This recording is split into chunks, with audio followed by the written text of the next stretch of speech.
Cachamaniacs.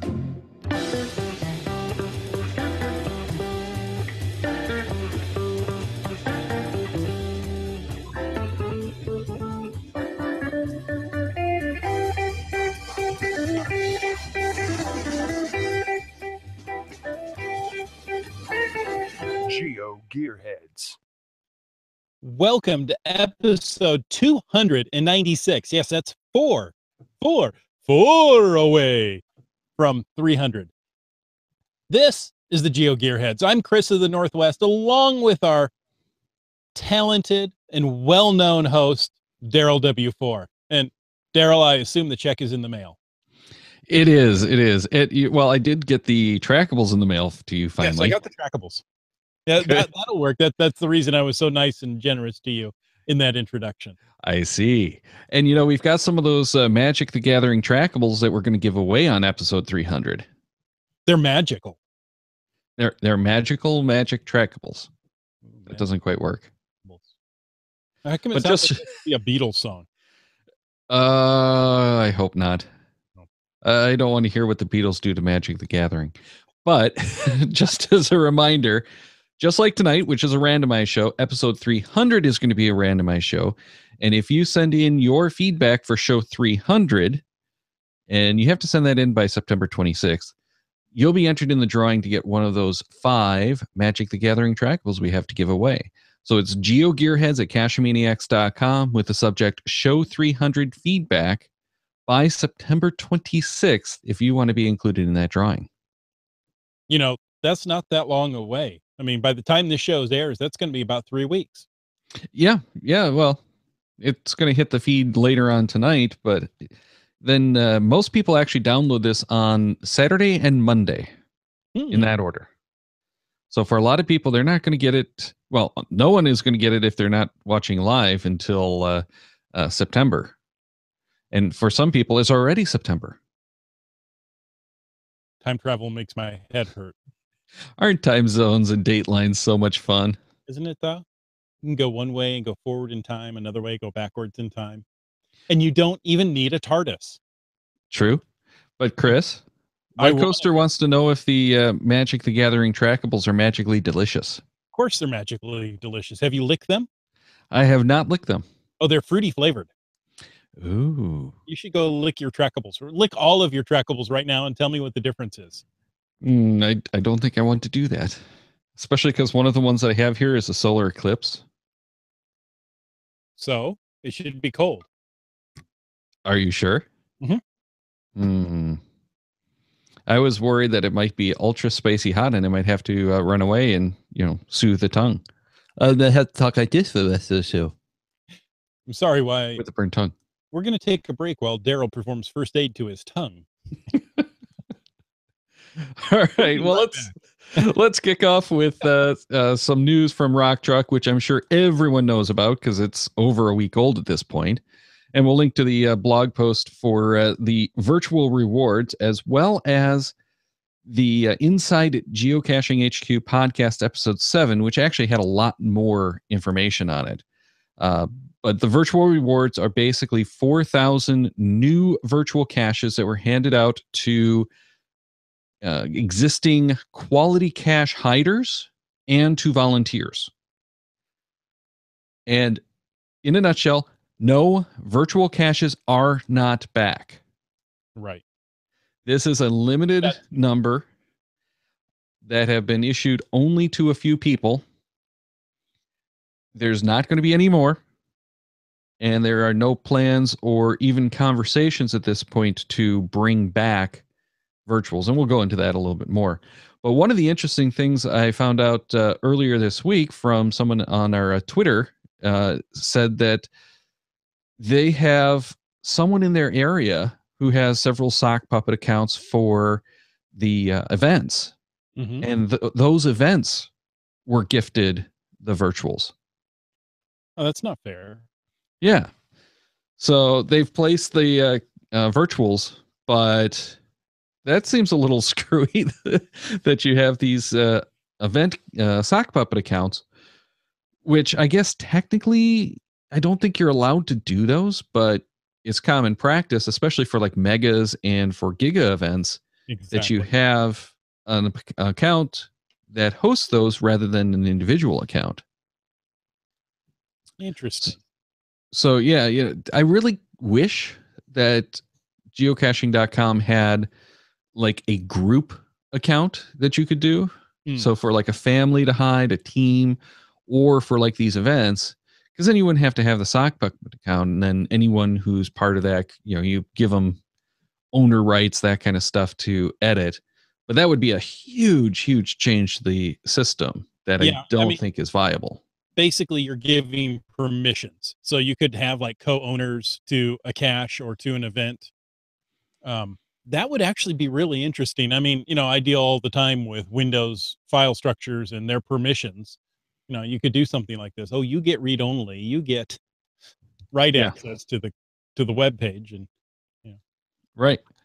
But that way, maybe they could do something if they had those, uh, group logins where you got some credit for hosting it. Maybe a mega event still only shows up as an event icon or something, but you Yeah, get I mean, credit, you for couldn't have hiding a it. mega event with 25 actual contributors to that event, viable people who should be getting the emails, and that seems like an awful lot.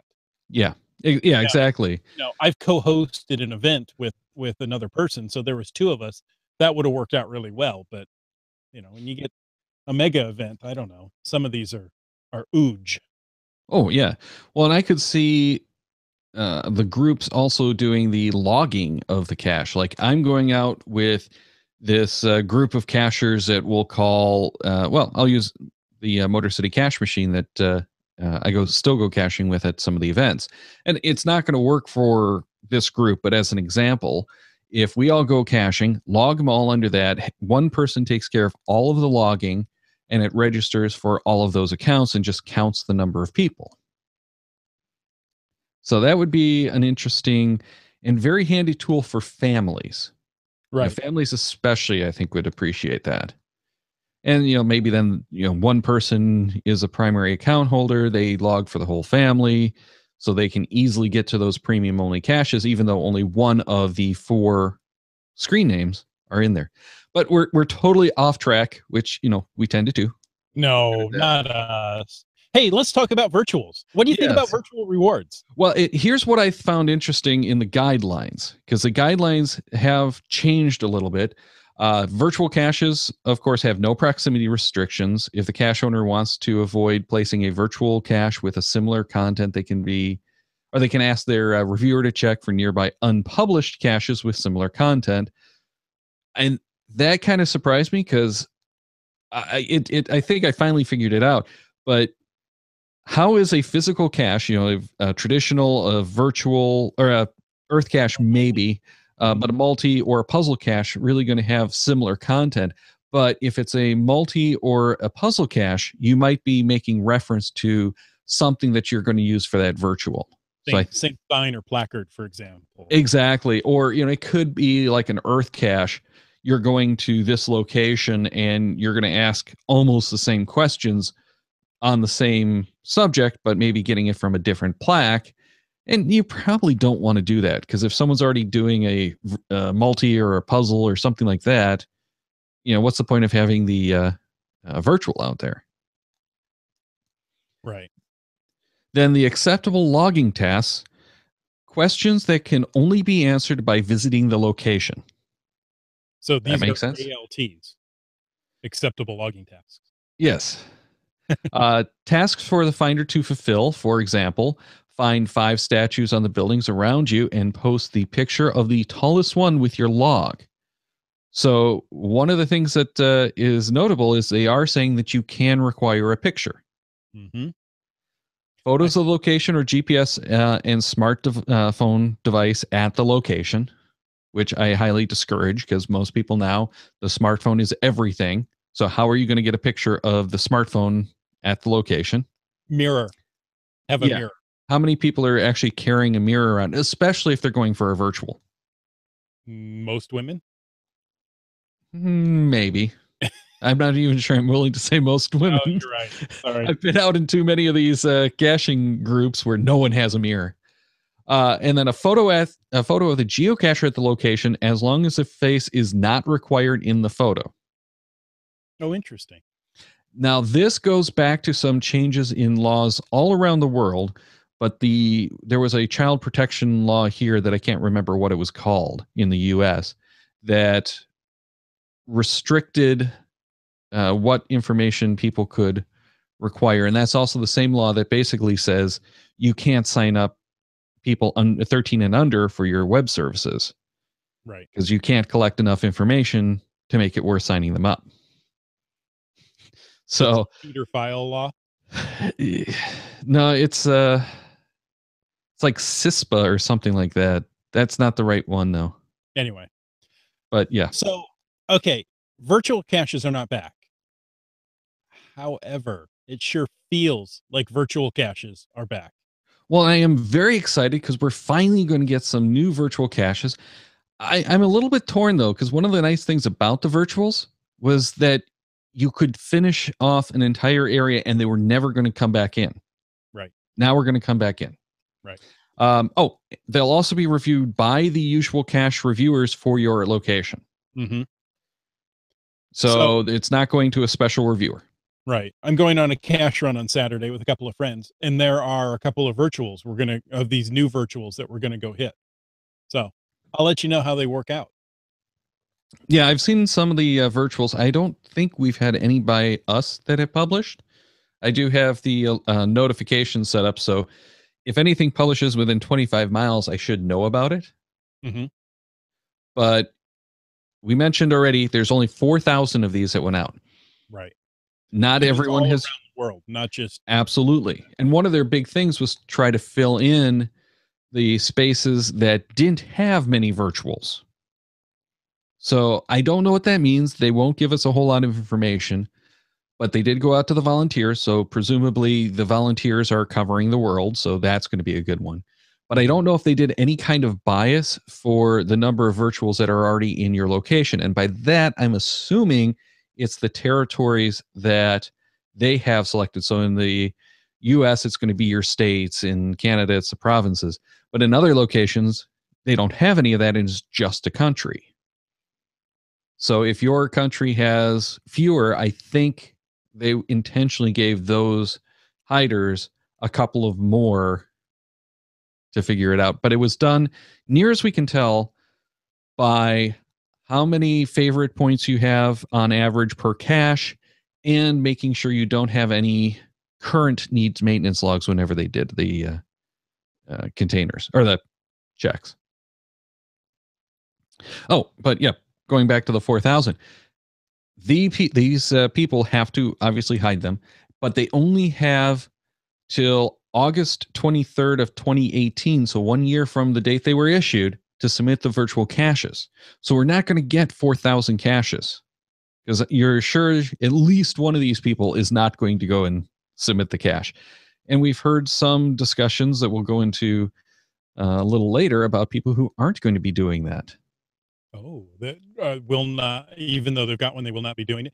And you cannot adopt them or gift them or give them away.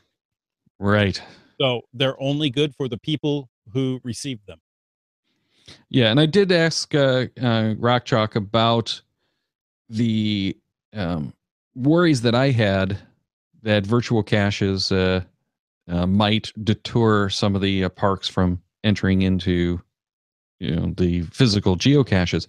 And the response was land managers' desire for virtuals was actually one of the contributing factors that went into grandfathering them. Back in the day, some land managers, upon learning of virtual caches, decided they didn't want physical caches and would only allow virtuals. There was a concern that in some areas, caches would be left with no physical caches to find. So they're not saying that it's not going to happen, that we're not going to see virtuals, but they're still saying it's unlikely. Now, that is a change from what they were saying even like a year ago, which is virtuals are not coming back. Right. So I do have some hope that we might see some virtual cash return in the future. I Well, don't like this though. I I'm torn. I Part of me, the control part of me says it's good. They gave them to, what did they say? Highly qualified cache hiders. Something So like that, yeah. those with a lot of favorite points, right? They know Right. they know what people like. They know how to. So that makes a lot of sense. We're not going to get back to the McDonald's where I first kissed a girl as a A- virtual a- cache, Absolutely. And we know that the reviewers are not going to allow those kind of caches. right? Um, you know, it upsets me that, well, I didn't get one.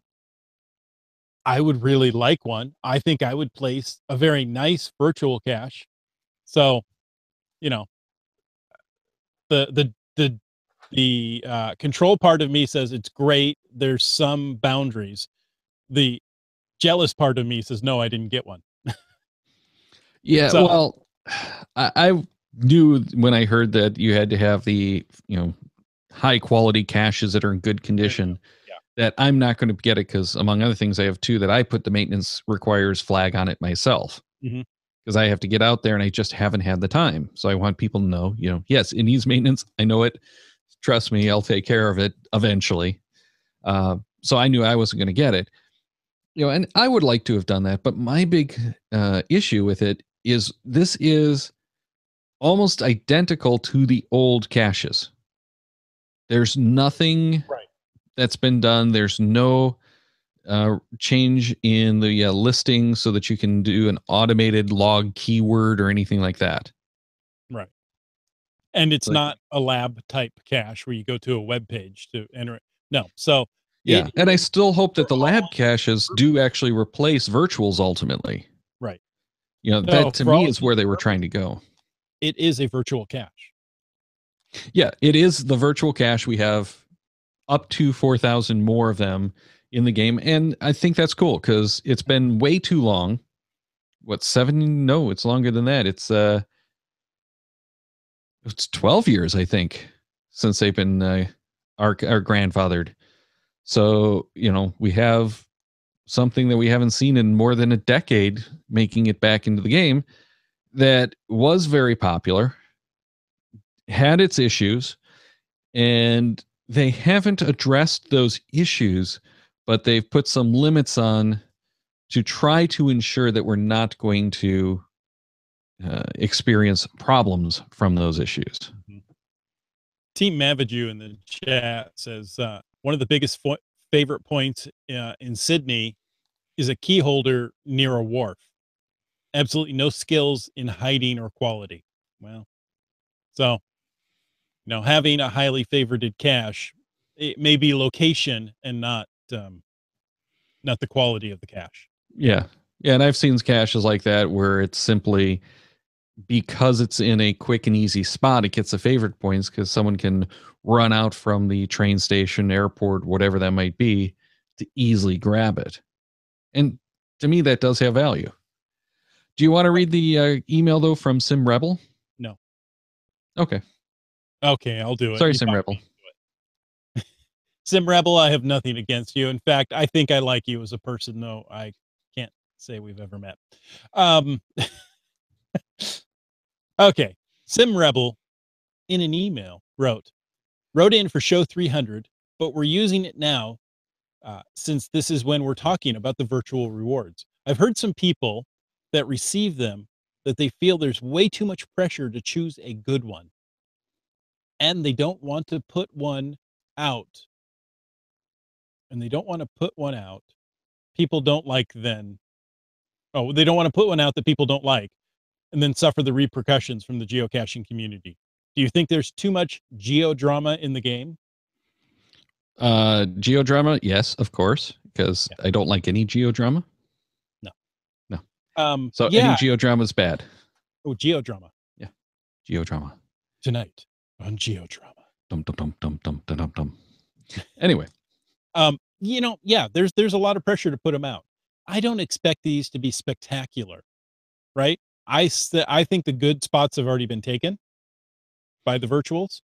see, Am and I I would right? disagree with that because in 12 years, a lot has changed. We have new buildings, new artwork, new stuff that's newly restored. One of the cities up by me, I probably, if I had one, would have put a virtual at the courthouse that was going to be torn down like 15, 20 years ago. They decided to save it. So, I went to put a virtual there earlier because it was probably going to go away. Now it's been nicely restored. They have a bunch of historical markers around it, and you could do a nice little multi-virtual right in this one little block that's, maybe 200 feet of walking. And then there's the new addition to the Guggenheim. So, yeah, it's all that. Yeah, so I can see some new ones, but I do think many of the people who are worried about what's going to be a good quality virtual cache in 2017 are going to sit on these until after the new year and then release them once they've gotten some feedback and some more experience from other cachers who have done some of these new ones. And I know a lot of them are going to be placed at local events. They're going to be queued up, and with the rest of the caches that get published for that event, they're going to go live. And we were talking last week with the Going Caching crew, and if I understand them correctly, there will be one virtual cache, one of these virtual reward caches at Going Caching. So does that make it a virtual event? No. Aren't we holding a virtual event right now? Yes, but you can't get credit for it here. All right, well, on geocaching.com. We'll give you credit for it on, GeoGearHeads, but that's about it. Okay, so we've kind of beaten that horse to death because it's 20 minutes about talking about virtual rewards. What about the Mary Hyde trackable codes that you got as a reward? And for anyone who has already forgotten or didn't know, if you completed all of the Mary Hyde challenges, the 4 challenges, not the first one of attending an event, but the 4 after that, and you got that extra, they called it the meta souvenir. But if you got all of those souvenirs, then you'd get an actual trackable code, but it's just the code. There's no physical object it's attached to. So you just have this code that's floating out there for what do you do with it? Oh, simple. You take a magic marker, you write it on your rental car, and you go to events. And then when you return the rental car, you find out where it goes next. So, and this is one of the big things as people were kind of like, why do I want a code that's not attached to a physical item? Well, my thought was, I want to say that they're really kind of trying to encourage the virtual logging that 15 years ago they'd lock your trackable for. Right. And Podcaster had that huge drama. We had one that got locked that we showed on Cache-Maniacs 10 years ago, 11 years ago, whatever it was, that had the same problem. They automatically, when they saw these virtual logs come in, they'd lock that trackable and you couldn't do anything until you deleted all the virtual logs. Right. Now they've stopped doing that. Mm-hmm. They don't claim to have even remembered doing that. So geocaching.com, I think, is, open to these like social trackables. And I think they might actually be encouraging it with this one, because now you have that code that you don't have a physical object. Right. So the first reaction is you start tweeting that out, putting that on Facebook. I've heard, I haven't seen anyone where they've actually taken their cover image and put it on their cover image on Facebook as well.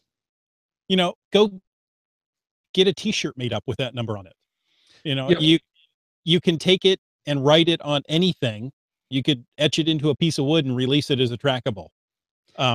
Or there's the proxy coins that you can have made with that, or tags that you can write it in. Worldcaching.com can make up a proxy coin for you. You could go down to your local plexiglass shop and have them etch that into a piece of plexiglass for you and put it in your window at home. There's so much you can do with it. Oh, there you go. In the in the chat, is you could tattoo yourself or put it on your gravestone.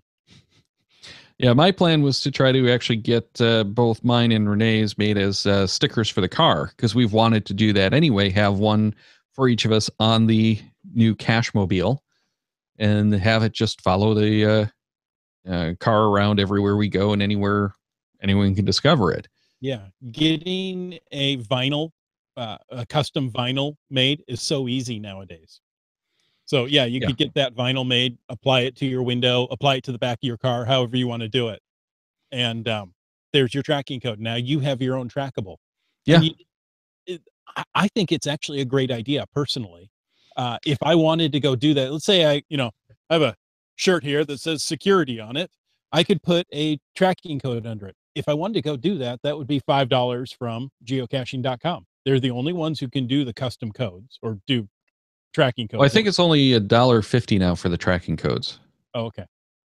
Then go get the shirt made up, yada yada. But if I'm going to go to all that trouble, go ahead and give me a trackable anyway. And then, well, and this is kind of what Team Avenue is saying in the chat as well, is he says it's not that any of these ideas weren't possible with the old tracking codes. And this is very true. My plan was I was going to go get a couple of dog tags. Actually, I probably have them here with the tracking numbers. And I was going to go have those made into the vinyl decals and put on the car. It used to be that if you got the trackable car tags, most of the time you got the dog tag that had that number with it, because it was cheaper for the resellers to go and buy the code that way than to go and buy the codes individually. Right. So I think it's a good idea. I think it is helping cachers to break out of the mold of, oh, I want to make, this widget trackable, so I have to go buy a dog tag. It's not necessarily the case. Right. Wet Coaster says you should tattoo it on your kids so you can track them. Yeah. And there are many people who listen to the show and support the show that have the trackable tattoos. And there is a special class for those. Is there? But yeah. But I think really what we're going to see with this one are a lot of people doing that like cover photo kind of thing. And I'm curious to see what happens with that and what the response is. I like the idea of doing the virtual discoveries. If I had the cache, every show would put out a new one, in part to see how many people actually paid attention to the show and logged that cache. So, how much fun, or log that episode. So how much fun, would it be to have every event you go to have a different card or something that you give out, and that's only for that event. But at $1.50 a shot, that's a lot of money to be giving out every week or whatever. Oh, trackable tattoo. Is that a tattable or a trackatoo? I don't know. If Sydney were in the chat room, we'd have to ask her, but she's not.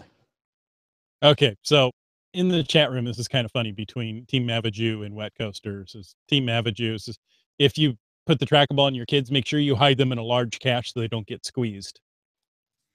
To which Wet Coaster says, you could put the code on their forehead and everybody could track them for you. Team Mavaju says, QR codes are easier. People understand them.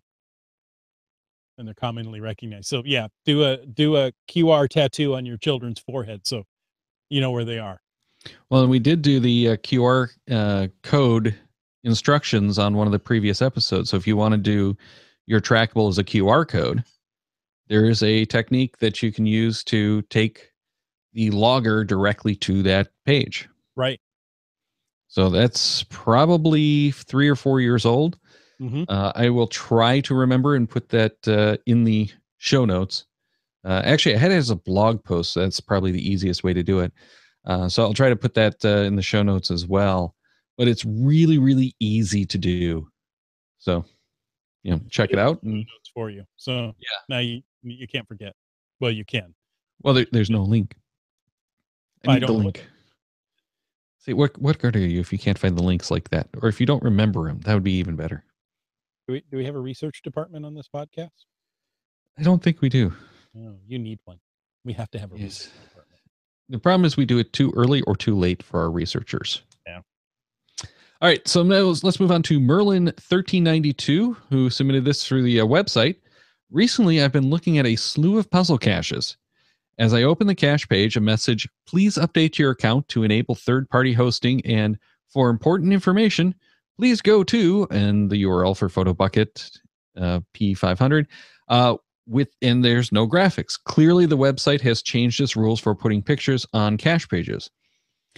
So let's take a quick break from the email here. And yes, PhotoBucket did in fact change their terms of service and their offerings. So you now have to have an upper level account. I think there's like a free level and then a couple of paid levels that don't have it. But the basic rule is if you want to have your images available on third-party sites, you can't use those cheap and free accounts anymore. Interesting. Yeah.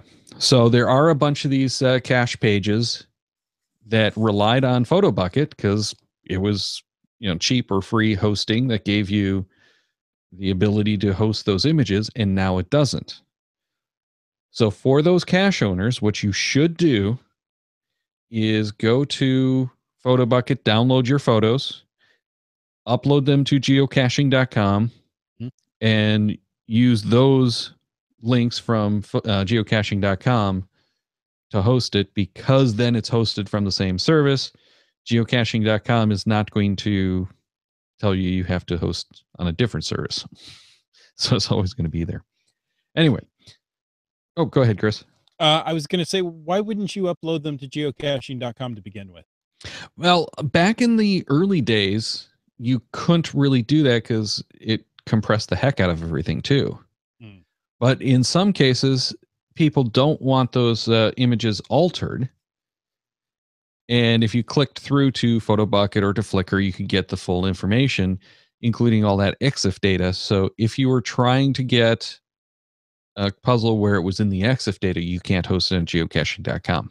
Gotcha. Okay.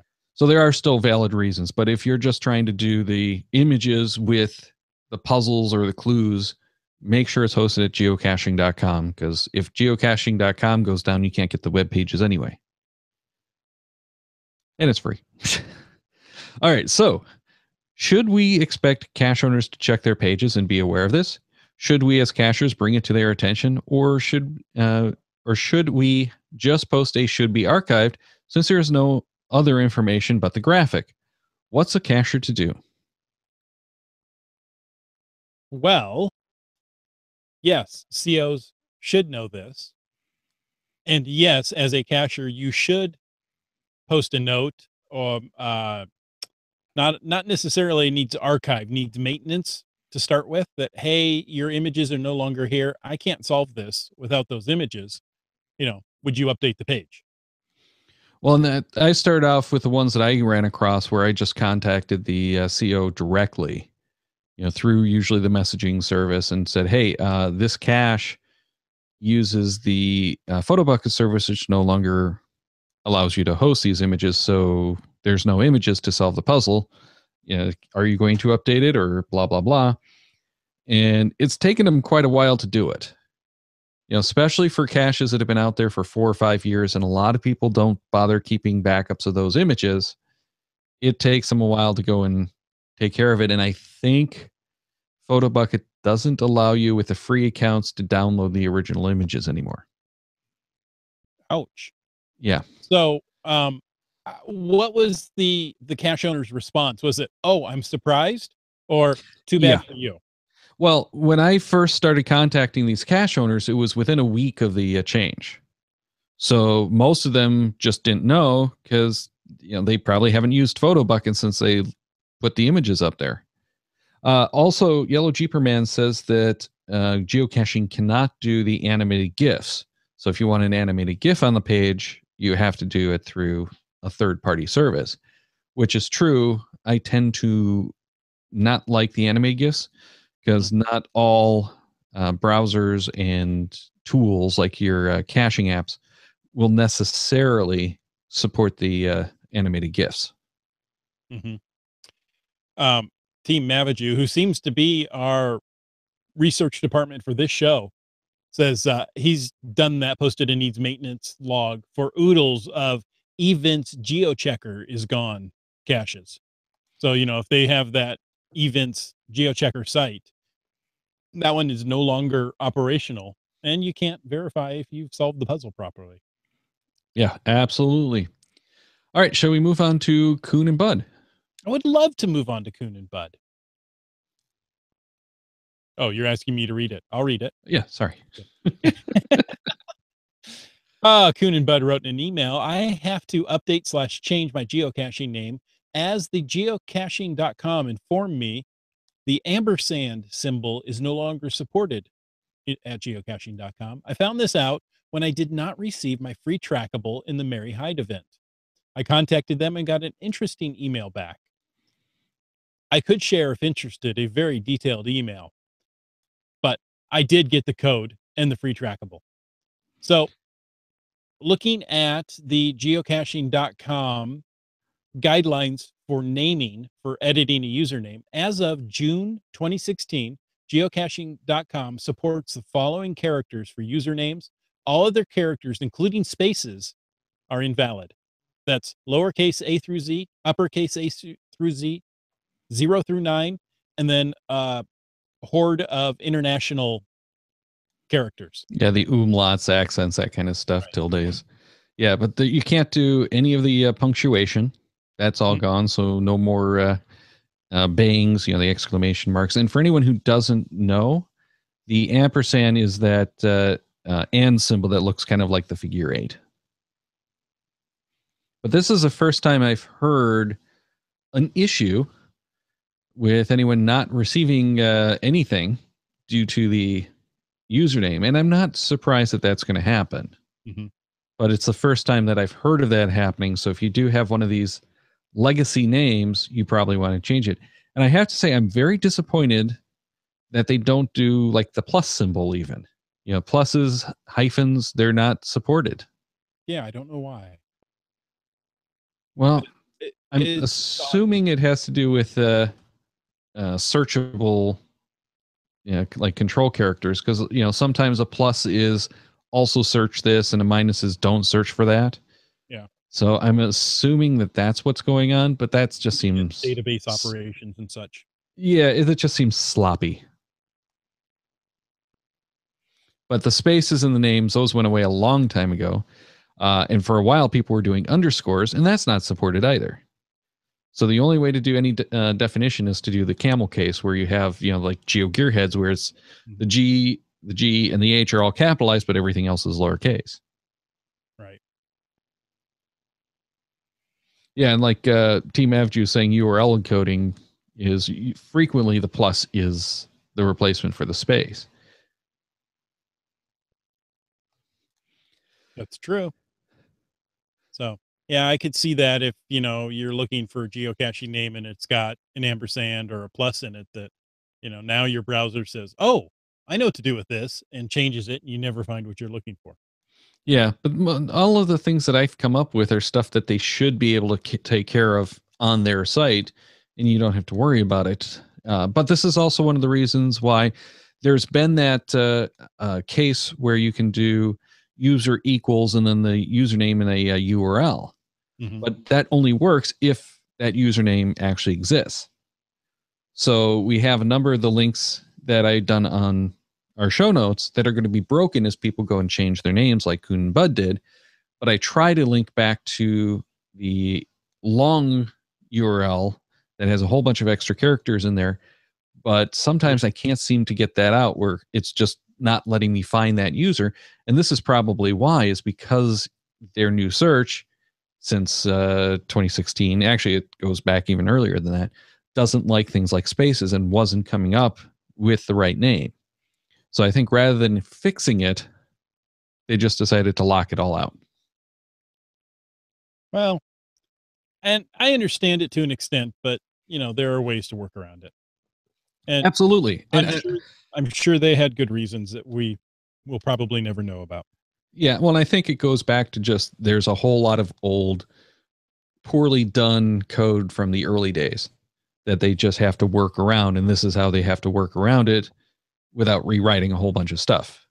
I don't like it. I think it needs to be fixed, but I think that's probably what it is. And in the meantime, hopefully they will fix it. But in the meantime, until they get that fixed, we just have to deal with it and remember no spaces, no punctuation, no hyphens, no pluses, no slashes, no dashes. You name it, you can't do it. No flashes, no crashes. Well, Flash is going to be deprecated soon anyway, so don't do Flash. Okay.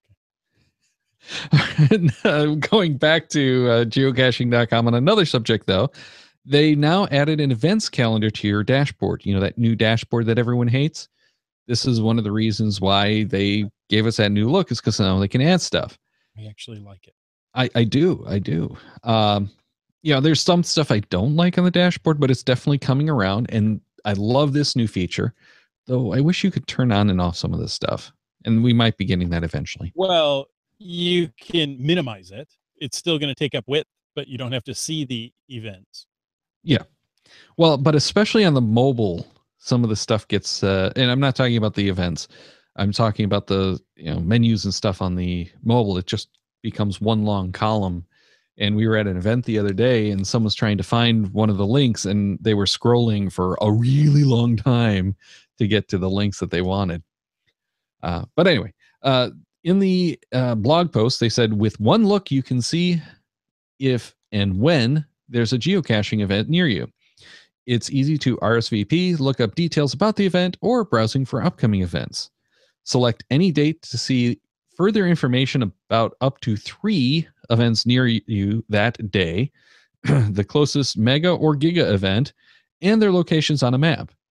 The event calendar shows events from the previous, current, and upcoming month within a 100-mile, which is 160-kilometer, radius from your home coordinates. When you log a will attend, the color of the date the event takes place will change from red to green, making it easy to see which events you're going to. If you added friends on geocaching.com, you can see when they're attending the event. See when they're attending an event. So this is another use of that friends feature. One of the reasons they were pushing that. I'm really kind of excited about this, but I wish they would break this out into a full page and replace the existing events page with something more like this. Yes. I can see that. Are you a frequent user of that events page? Relatively, yes. When you say frequent, I look at it 3 times a month. That's about what I do, I think. It's like every couple of weeks or so. Mm-hmm. I do like how, if you look at the calendar, you'll have a green square if you have, said, will attend, right? Red squares for upcoming events, but they change color if you've done a will attend. Yep. And what I would like, I would love to see that calendar page that we always have updated, preferably so it doesn't have to reload the whole page every time. That gets a little annoying. But the Team Maviju is saying that the calendar is showing him Geo Coin Fest, which is 1,200 or 12,000 kilometers, away from him. And I think the exception is for gigas and megas. It does show any giga or a mega, not within a certain distance. But anyway, they're really saying, Team Maviju, you better get there. Yeah. I would love to see that page updated where it does have this color coding to say, hey, you've already applied, or you've already will attended this event. Maybe put an icon next to it, something like that. Well, it is color coded. No, not the gotcha. dashboard, but the actual events page that lists all of the events, and maybe give some priority so that your close caches, your 100 mile, 160 kilometer range is at the top. And maybe again, you have a special section with the gigas and megas in there. That would make it a lot easier if I could see, which events are near me. Cause right now I click on a day, look at the ones that are in Michigan, and they're 7-8 hours away from me because I have to drive up to the UP, Upper Peninsula, for those who don't know, which is probably almost everyone on the show. But you have these distant events that are in your state, and not everyone has this problem, I know, but I'd like to also see which ones are available in Toledo, because that's less than 100 miles. I could easily make it to one of those, but I usually don't, simply because I have to go and click through these Ohio events and find out they're on the far side of the state, which isn't handy. So if I had some kind of distance, whatever, on there, that on that listing, that'd be handy. But that takes a lot of processing power the way they're doing it right now. So that's why we don't have it, I think. Oh, interesting. You're reading the comment from Yellow Jeeper Man? Yellow Jeeper Man says, fun fact, if you go to Google and type in geocaching in your state here, and click the first link, it takes you to a geocaching page of all the events in your state by date. Yeah, each state does have that page. You can get to it a couple of different ways, but this is certainly the easiest one. And that page is nice, but it also needs to be updated. Why, look at that. Events past and present. I have not actually looked at this one in probably a year. So it's a couple of days back, and up until 11, so two months ahead, which that's, it doesn't tell you distance, but you can then go select a city. Right. Well, it's by the, it does do city. Yes. I think so it did. I can say pink, and then it gets all the geocaches in the city, not just. Yeah. Okay. Yeah. Yeah. So options. I like what I'm seeing coming out of geocaching.com overall. It's a start to fix some old problems. And I think a lot of what they've been saying for a long time has been they have a lot of underlying problems. They have to fix the foundation, if you will. Mm-hmm. And I think we're finally seeing a lot of that has been stabilized or repaired to the point where we can start seeing some new stuff popping up. Right. And there's a lot that I'd like to see happen. And we're probably going to be asked much more in the coming months to give our feedback on various things. And, the dashboard, they released that early and unfinished specifically so they could get the feedback, and they have been tweaking to our complaints and compliments. Exactly. Well, unfortunately, it's mostly been complaints, but that's to be expected. On this page, you've got the events, you've got the recently or the latest caches hidden. I have to say, on the 29th, what day was that? Oh, that was just Tuesday. Okay. There was a cache published, and it seemed to have gotten stuck in the queue. And every 5 minutes, I got new cache published, new cache published, new cache, and it was the same one over and over. I want to say nearly 50 times. Oh, I hate that. I'm like, oh, come on, people. Wasn't enough that I go in and say, here, turn off my new cache notifications, but I was getting close to it. Well, I've actually had that with Gmail, where Gmail gets stuck. And it's not taking the read flag is what I'm assuming is happening from its behavior. And instead it marks it as unread again. So it comes in as a new message, but it actually will come in sometimes where it has a new message ID, and it continues until you go in and delete the message. Mail, an arcane technology that really should go away as well. But everyone uses it because it's that lowest common denominator. Exactly. All right. So with that, let's wrap up this episode. We're going to have a patron bonus coming up where we'll talk about a new GLONASS satellite that's being launched. Honolulu is banning phones at crosswalks. a new iOS 11 feature that lets you temporarily disable the password. And Africa is getting into the space race. So we've got all of that coming up in the post show. But remember that we want your feedback for show number 300. And if you send in your feedback, you too could be entered into the drawing to get one of the Magic the Gathering trackables. Which are magically delicious. And they're magically disappearing. Oh. And people have already got them. So if you didn't get one from the forum at geocaching.com, well, here's your chance. We've got only 5 of them, though. So make sure to get your feedback in. If we use that feedback on the show, you'll be entered into the drawing. So email your feedback with your geocaching.com screen name and the subject show 300 feedback by September 26th to geogearheads@cachemaniacs.com. And if you want to make sure that we use it on the show, make sure it has excellent content, because if it doesn't have good content, we'll probably skip it, especially because we've got a ton of them coming in.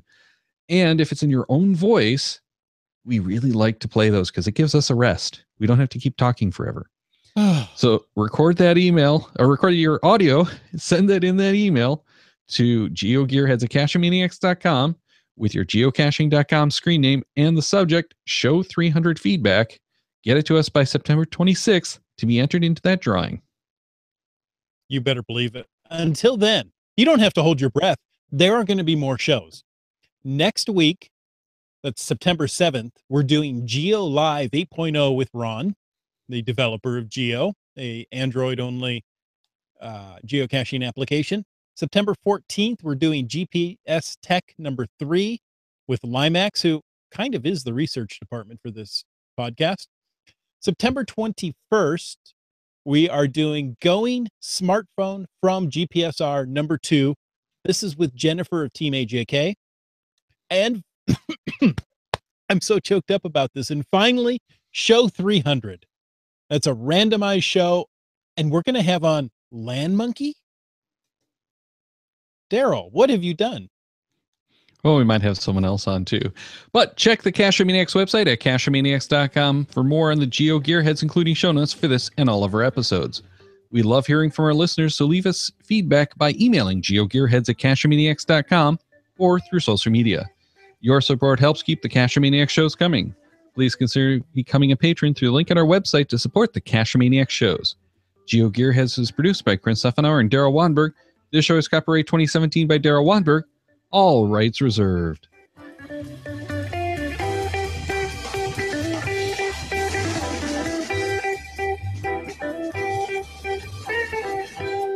Cash with the Cachemaniacs.